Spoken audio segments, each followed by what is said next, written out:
what I'm going to do is four things. First, I shall remind you, because most of you will know it in some way, I'll remind you what basic income is and what the key arguments in its favor are. Next, I shall explain why there are good reasons to believe that both climate change and the pandemic might be sort of crucial, decisive pushes in favor of the introduction of a basic income. And thirdly, I shall explain why, on the contrary, there are also good reasons to believe that both climate change and the pandemic may be giving some fatal, deadly blows to the introduction of a basic income in the foreseeable future. And then finally, but very briefly, I'll explain why I think, nonetheless, there might be, even in the short term, a future for basic income. So first then, what is basic income and what might be the reasons for advocating such an idea that at first sight is really ridiculous. Basic income is different from what we know in most of our countries, Hartz IV in Germany, Revenu de Solidarité Active in France, the Reddito di Cittadinanza in Italy, introduced not so long ago, and most recently the Ingresso Minimo Vital, very recently introduced in Spain.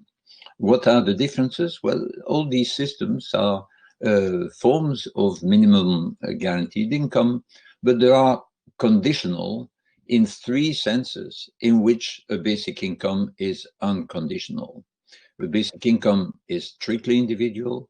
It is universal in the sense that it is given irrespective of people's incomes from other sources.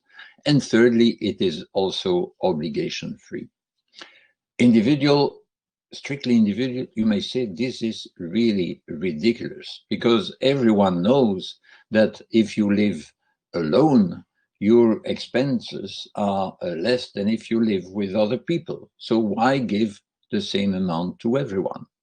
Very briefly, there are two important arguments in favor of this strictly individual nature of basic income, despite what I just said, namely the economies of scale related to the size of the household. The first one is the feminist argument that says what matters is not only how much an income, how high an income a household has, but also how high the income of each member of the household is. And if someone without an income lives in a household which has a level of income above the poverty threshold, well, that person without an income, without an earned income, has right to nothing under Hartz IV or under the Revenu de Solidarité Active, but with a basic income, that person has an income of her own that will need to be funded to some extent by taxation on the income of the earners. That's the feminist argument. It's a matter of distribution of purchasing power and bargaining power within the household. But there is also an ecological argument in favor of the strictly individual nature of a basic income, because if your income is not reduced, if you go and live with someone else, obviously there is an incentive to live together, there is an incentive to share all sorts of equipment, and therefore there is an ecological argument, an environmental argument in favor of a strictly individual income, which paradoxically encourages living together. That's about the individual character of basic income. Secondly, its universal character. Why waste precious resources by paying an income to the rich? The answer is not because it is better for the rich, of course, the rich will pay for their own basic income and also for part of the basic income of other people. The reason why it is good to pay a basic income to the rich, is that it is better for the poor. Why? For three reasons that will be familiar to many of you. First, the rate of take-up. If you give an income unconditionally to all, the chance that the poor, those who most need it, will get it and get it in time is much higher than when it is given only if you can show that you are poor because of your tax returns or through other procedures, more or less complicated, depending on the system. Secondly, whatever is restricted to the poor, even in the most humane systems, will have a stigmatizing aspect, a humiliating aspect. It's only if you are poor, because you are poor, especially poor not through your own fault, that you will be entitled to Hartz IV or to the similar systems elsewhere. And finally, thirdly, the third argument in favor of universality is the well-known unemployment trap. If the benefit is restricted to the poor, then as soon as you find a little job that gets you out of poverty, you are rewarded, in fact punished, through the withdrawal of that benefit. Instead, a basic income is something, is not a safety net in which you fall and may get stuck for that reason. It's a real floor on which you can stand. You can combine it with income from other sources. That's about the universal nature of basic income, second characteristics. And finally, obligation freeness, the fact that you are not expected to be available for work in order to get a basic income. Again, at first sight, it's ridiculous. You'll say, well, this is really rewarding laziness. Even the people who choose to do nothing will get it. Yes, and it's good that it should be that way for three reasons, three distinct reasons, main reasons. The first is that it's this inconditionality that gives people, the most vulnerable people, the power to refuse shitty jobs, the power to say, no, with this boss, I no longer want, for this boss, I no longer want to work. Under these conditions, I no longer want to work. And if I quit, if I leave my job, I'll still be entitled to it. That's related to this third characteristic of a basic income.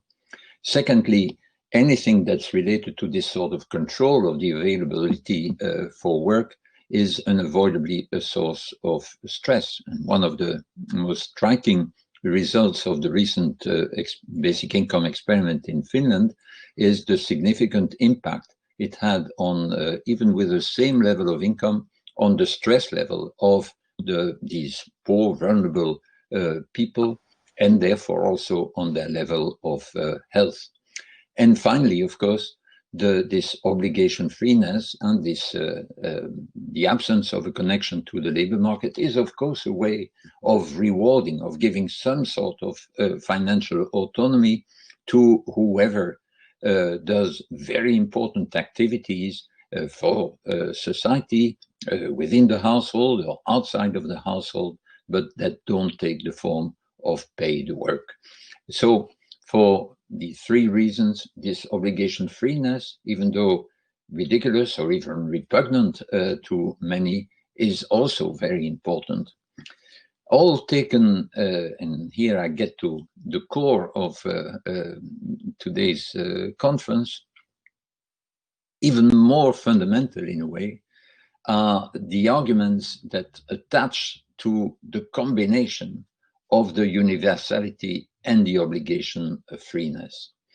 I personally came to the idea of basic income a very long time ago, not as long ago as my Ferienkoers in Heidelberg, but in the early 80s. And I came to the idea of a basic income through two paths. First, I was at that time involved in the very incipient green movement in Belgium, and part of the commission that had to formulate the first socio-economic program of the Belgian Ecological Party called Ecolo. And the challenge there was to provide a solution, a credible solution to the problem of massive unemployment, especially among the young, that would not involve what was at that time recommended unanimously by both the right and the left, which was more growth. If there is unemployment, whether conjunctural or structural because of technical progress, the only solution was to increase production. We thought, and that was already 10 years after the Club of Rome had made its first call for action about the limits to growth, we thought this was crazy. Was there an alternative? Because green people couldn't just say, well, forget about unemployment. No, they had to provide a solution to unemployment that would be consistent with giving up this mad rush for more growth.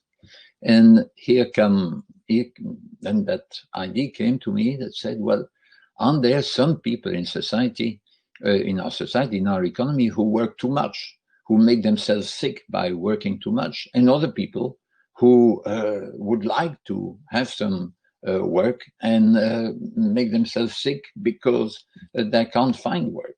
Well, why don't we give everyone an unconditional income?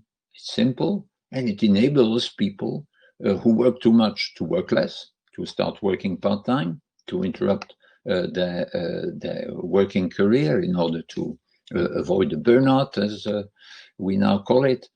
And at the same time, the jobs that are thereby freed can be occupied by people who are currently excluded, especially given, and that's the combination between obligation freeness and universality that's so important, especially given that these people currently excluded can combine their benefit with a job, maybe a part-time job, for many of them only for family reasons or because of their psychological state, only a part-time job is possible at the beginning. Well, they can keep the earnings from this job with their benefit. So that was one, what remains, I believe, and I'll return to that, one central ecological argument in favor of basic income. It's an alternative. It's for anyone who is at the same time concerned with the environment in the broad sense and with social issues. It's a way of saying, well, we have a solution for unemployment that doesn't rely on ever faster growth. That was one of the ways in which I came to basic income. The other one is related to what was said earlier today by, or presented by Remy Mayer-Rigaud. Secondly, I thought I was someone on the left at the time, but someone, this was before the fall of the Berlin Wall, but someone who could see that the state ownership of the means of production was really, for a number of reasons, no longer a very promising ideal. But we needed something like a mobilizing utopia, something that would not just be improved social assistance or social assistance to the poor or a better way of handling unemployment, but a real alternative to capitalism as we knew it. And I saw basic income then as something that was a way of reviving, of making in a way more realistic, of turning into a realist utopia, the old ideal which Karl Marx shared with the so-called utopian socialists, namely the communist society understood as a society that would distribute the product according to people's needs, the Bedürfnisse, which we've been talking a lot about today, where the product could be distributed according to people's needs, free of charge, without condition, and at the same time, where people would contribute to this product voluntarily according to their capacities, and from each according to their capacities, to each according to their needs. And basic income fits in that ideal because, of course, the higher the income you give unconditionally to people, well, the more their contribution to the product, which remains important, is done voluntarily because of an improvement in the quality of work, because only work that is attractive, meaningful enough to the people will find workers to do it. And at the same time, of course, the basic income is something that is there to cover everyone's basic needs. Doesn't mean that there are not people who have additional needs because of handicaps, because of special situations, but and top-ups are, of course, required, but at least the basis would be there. Later, I thought I modified what was my main argument for basic income, and I think the best way of framing the justification of basic income is in terms of freedom.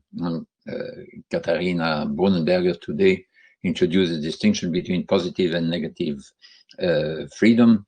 Remy Meyer-Rigaud also mentioned this possible tension in utopian thinking between Freiheit and Sicherheit.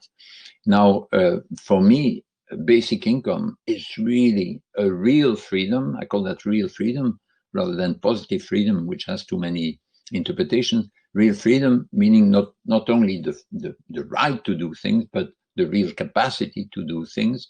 Real freedom. So basic income can be justified as in terms of giving the highest sustainable, ecologically, economically sustainable, the highest sustainable real freedom to those with least real freedom. And it is, in a way, there is no trade-off there between Freiheit and Sicherheit, but it is because it's this basic economic security which gives people throughout their lives the freedom, or more freedom, more real freedom, to do whatever they may wish to do with their lives. So that's on the second part. So apart from the first one, the ecological argument that says we need an ecologically sound answer to the problem of unemployment. That was the first way in which I got to basic income. And the second one is really the utopian way. And I strongly believe in the enormous importance of, that's why I was happy there was a presentation about Utopia today, the extreme importance of having a model for a better society that is realistic in the sense not of being able to get a political majority today, but in the sense of being sustainable and desirable, all things considered. We need that in order to have something on which to hook our hopes, and not just to give us the direction in which we need to struggle and progress, but also the strength to go step by step in that direction. So I think these arguments remain valid or remain relevant today. And then the question is, that's the second part I announced, well, should we see in climate change, should we see in the pandemic some decisive, crucial push that may make basic income more feasible today? And it's undeniable from all I perceive that basic income today, really bedingungsloses Grundeinkommen in this sense, and that basic income today is more popular worldwide than it has ever been before. There was a bit of a push, a serious push in 2016 as a result of the Swiss referendum, national referendum in Switzerland about it, as a result of the planning and then the start of an experiment, most sophisticated basic income experiment that took place in Finland in the years 2017 and 18, but there was a lot of discussion already before. And then also because one of the candidates for president of the French Republic, the candidate for the ruling party, the Socialist Party at the time, Benoît Hamon, put basic income and unconditional basic income at the center of his electoral platform. But now, with all the climate marches first by all the young people, and then With the pandemic, the interest in basic income has reached an unprecedented level. Why? In the case of climate change, it's simply that it further sharpens the limits to growth. In fact, when in the 1980s, we were largely unaware, only very, very few people were guessing at the time in the early 1980s that we were going to have a sink problem, a global sink problem, that is because of our emissions, that there was a serious problem on that side, and not only at the level of the extraction of natural resources.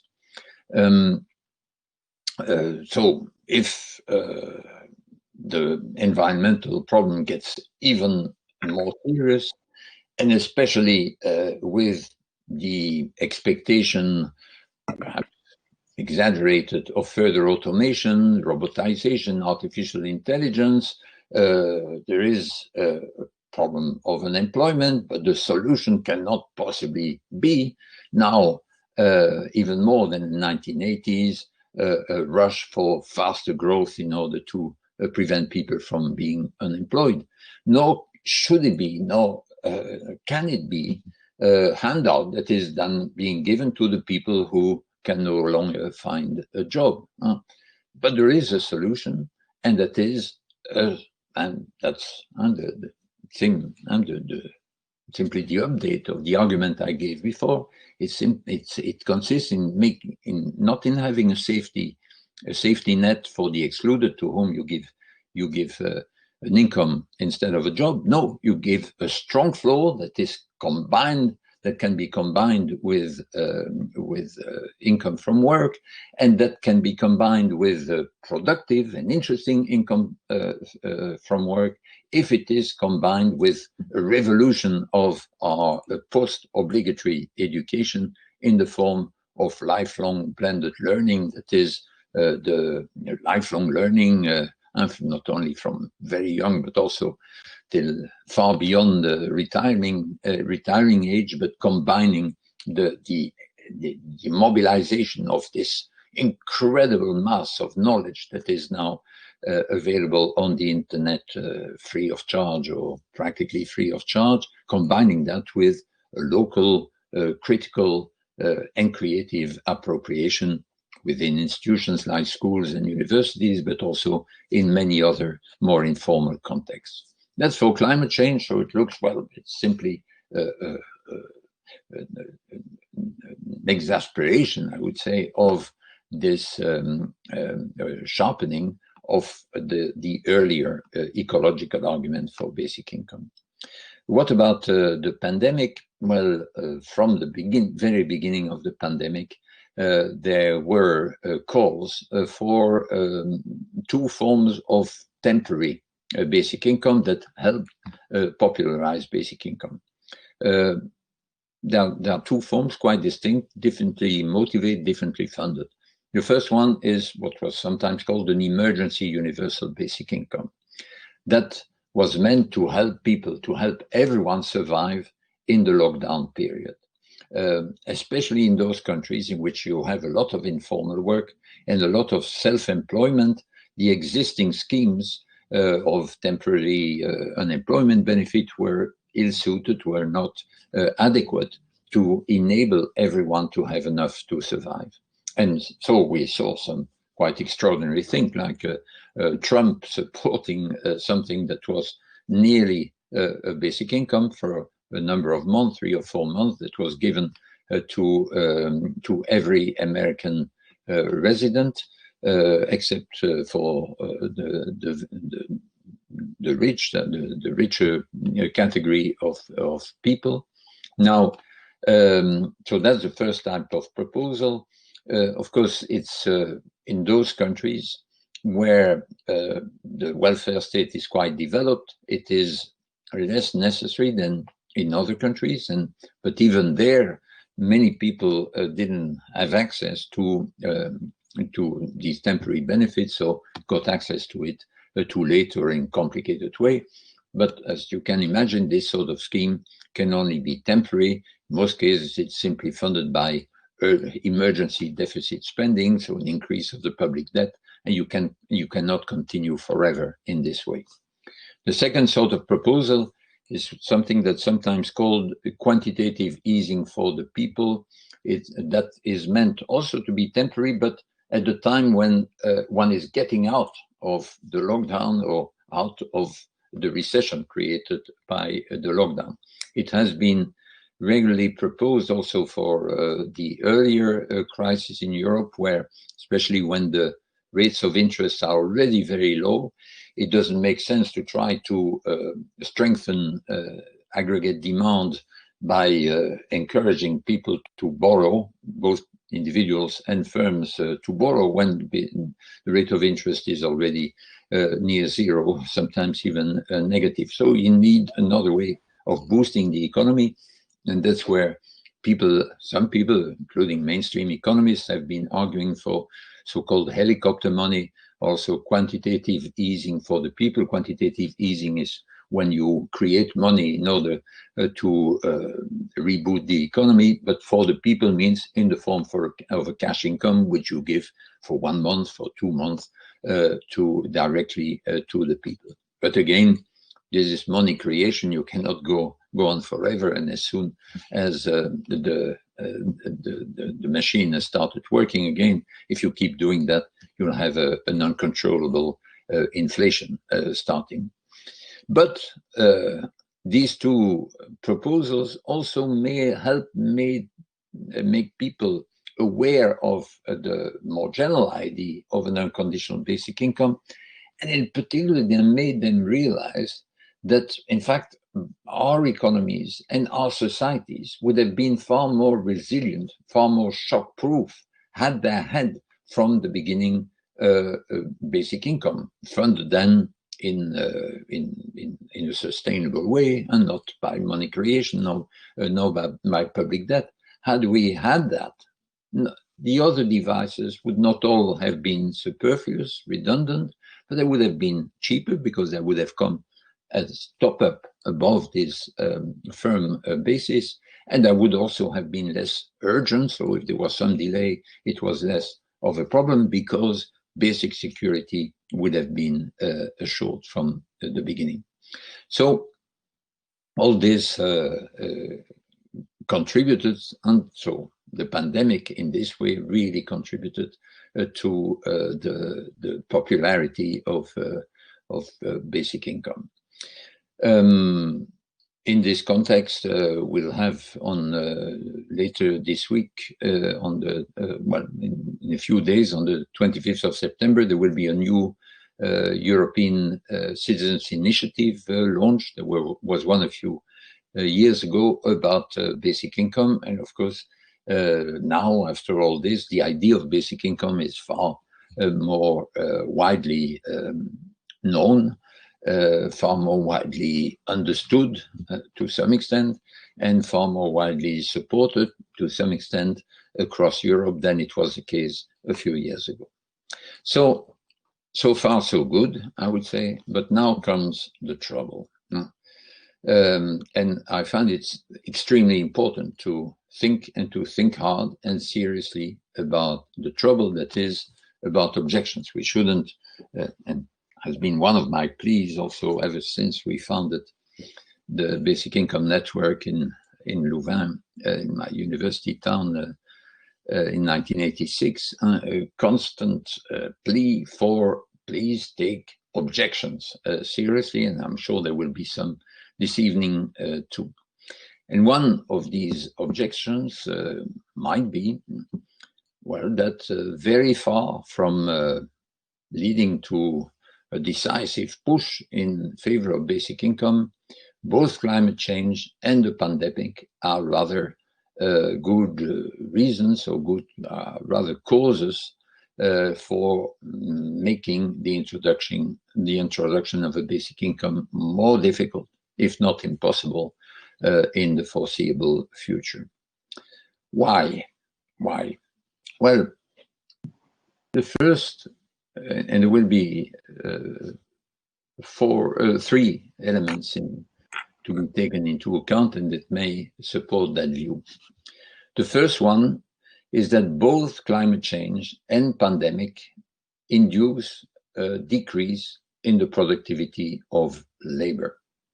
Climate change, like all restrictions on the use of natural resources, you could say that our atmosphere as a sink is natural resources we've been using free of charge for far too long and are still doing. Any restriction on the use of natural resources mean that in order to produce the same amount of goods and the same output, broadly conceived, we'll need more labor, because the labor productivity would be so high, would seem to be so high, precisely because we neglected to save very valuable natural resources. The pandemic, in a very different way, also has a negative impact on productivity. It has such a negative impact in the extent that it, as can be expected, will last in some way for quite a long time. It has an immediate impact, for example, through the constraints of social distancing. You lose economies of scale in restaurants, in the running of hotels, in the running of cultural events. You have the sanitization, the tracing, the mask production, the policing of the mask. All these are so-called, as Marx would have called them, unproductive activities. More seriously, perhaps, all this is immediate, but in a longer term, you have all the constraints that have been put on schools. In many countries, a total interruption of schooling for quite a while. In many countries, a very unequal running of these schools, with the poorly endowed schools for the most vulnerable pupils working very badly with whatever online equipment they had. All this has a long-term negative impact on human capital. It will not show immediately in GDP, because the GDP of the contribution of the teaching to GDP, its immediate contribution is just calculated by taking the salaries of the teachers that were not changed. However, less productive their teaching was, but it has a long-term negative impact on human capital.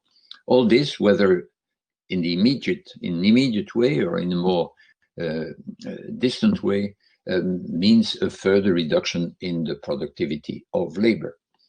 What's the relationship with basic income? Well, less productivity means that more work needs to be done for the same level of material welfare, and therefore it seems this is really not the best time to permanently reduce working time in whatever way, and in particular by granting a generous universal basic income. Because, I mean, the impact of the introduction of basic income on labor market participation is ambiguous. It depends on a number of parameters, so it's not as straightforward as a limitation to the maximum number of hours that people can work. But nevertheless, a generous basic income certainly will have the effect that more people will choose to work part-time or to interrupt their working career.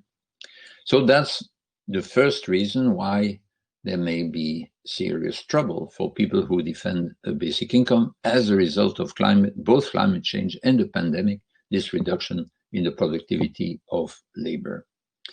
But there is a second reason to worry, which is the competition with public services.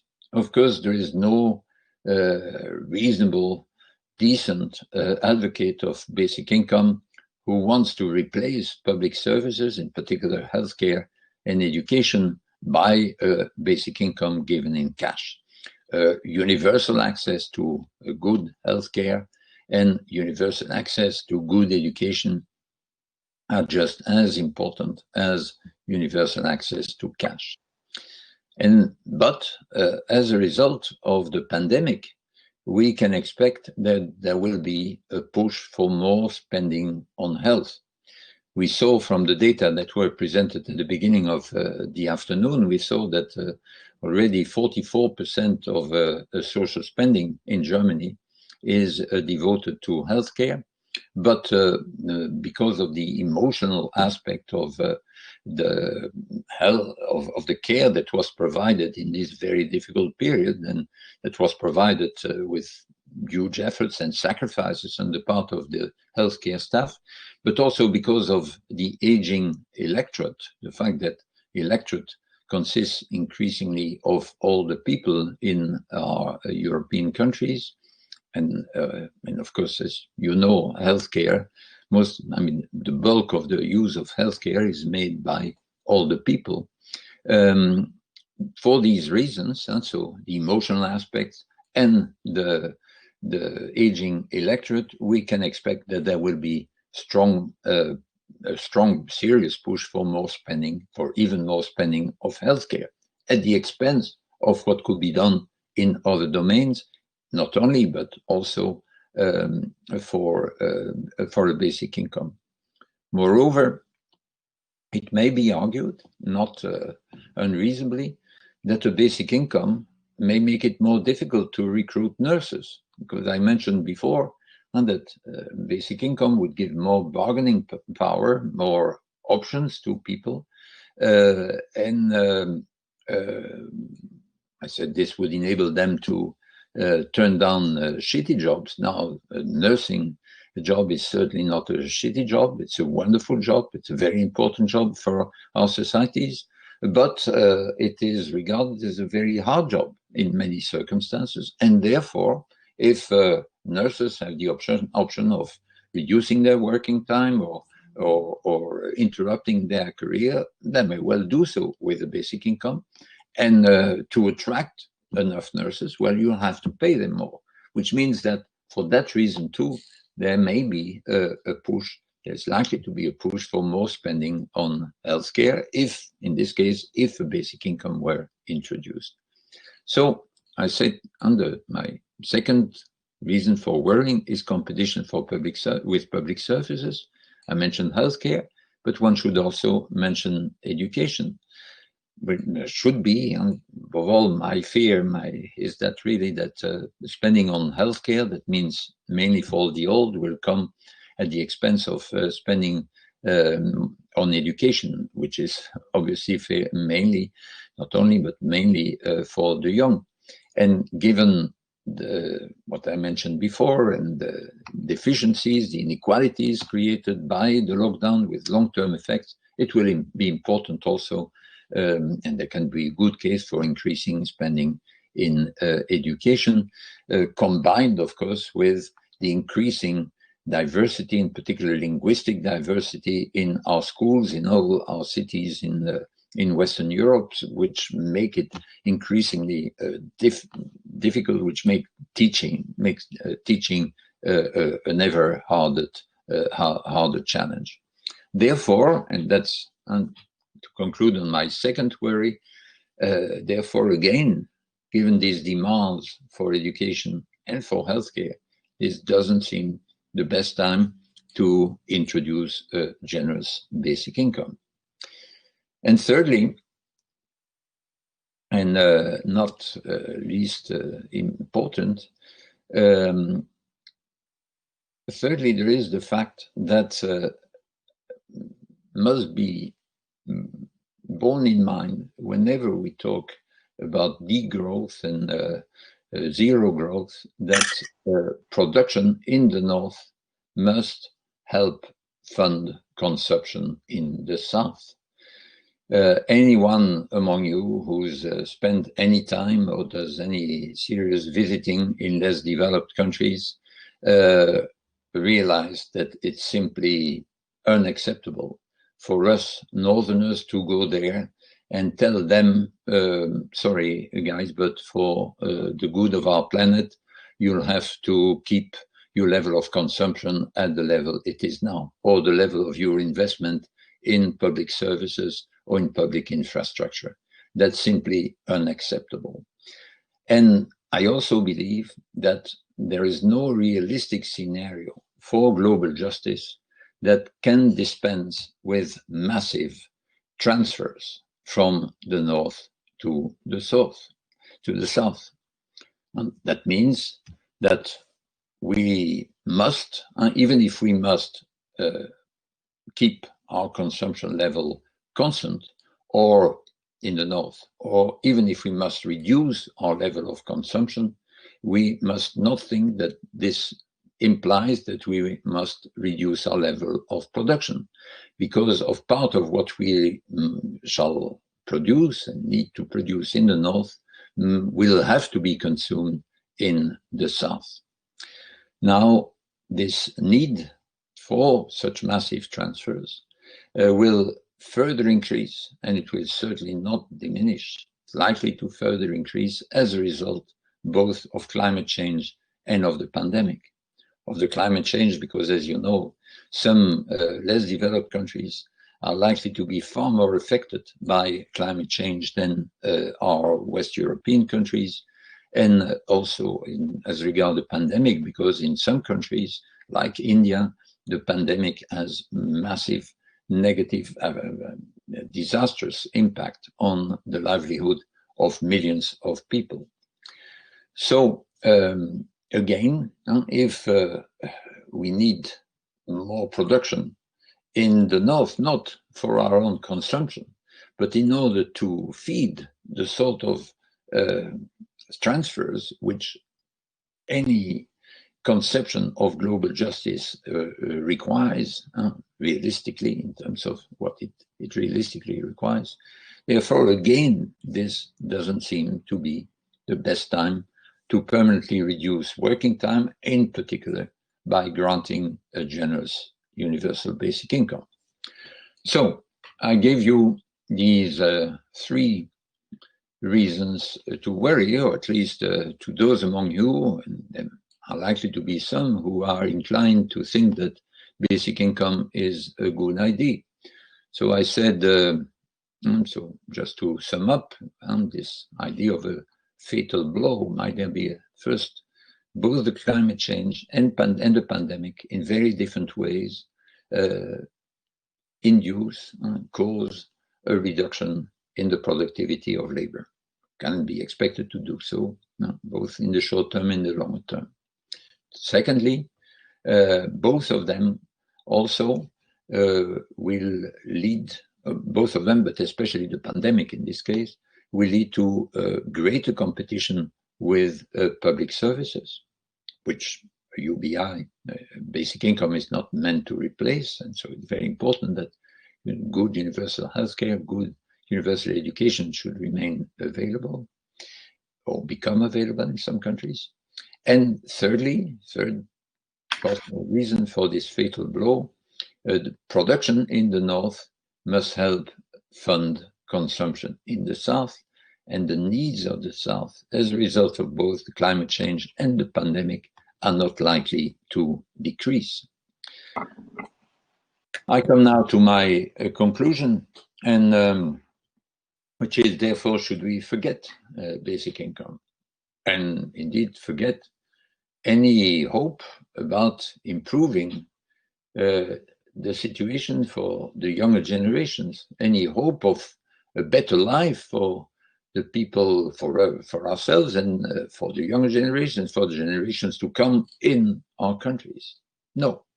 And I absolutely believe, as I said earlier, in the importance of a realist utopia. It may require quite a lot of imagination and multidisciplinary critical thinking in order to work it out, but we absolutely need it if we want to avoid that people and young people will go for all sorts of dystopian projects, from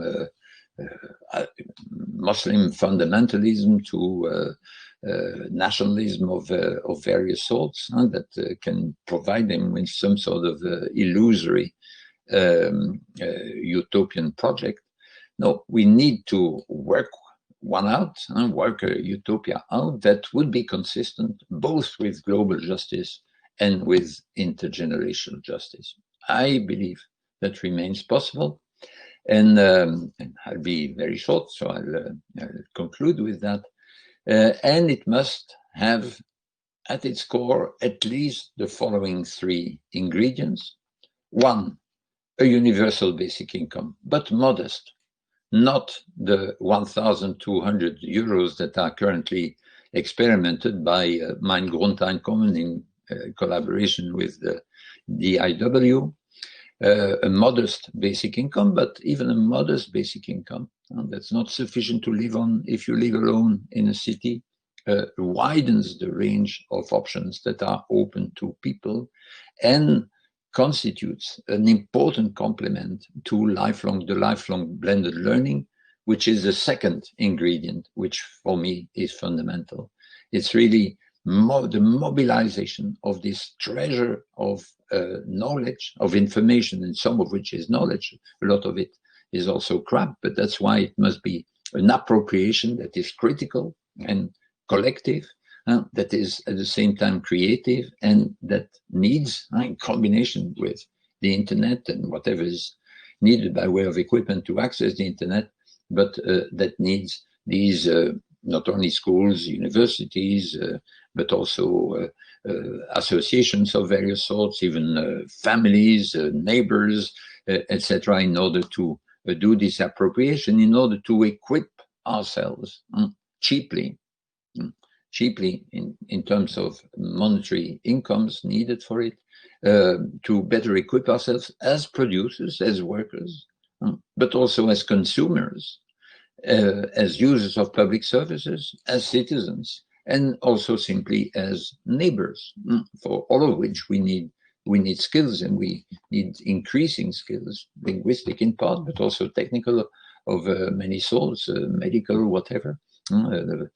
Telemedicine, which Remy was alluding to earlier. So that's the second ingredient, lifelong blended learning. And blended means combining the internet with collective appropriation locally. And the third one, I also strongly believe in the importance of the organization of our cities. Our squares and our streets must not be only and not be mainly spaces for sustainable mobility. There must also be spaces for enjoyable immobility. There must be spaces in which people are able to relate to each other. And I just finish with that because so in Louvain-la-Neuve, where the Basic Income Network was born in 1986, was also a pioneering city in terms of urban planning, because all the residential streets were there conceived in such a way that the primary role of the streets was to be a space where children could play. In the second place, it could be a space in which cars could park, and in the third place only, it was a space in which cars could move, but they could only move by respecting the priority.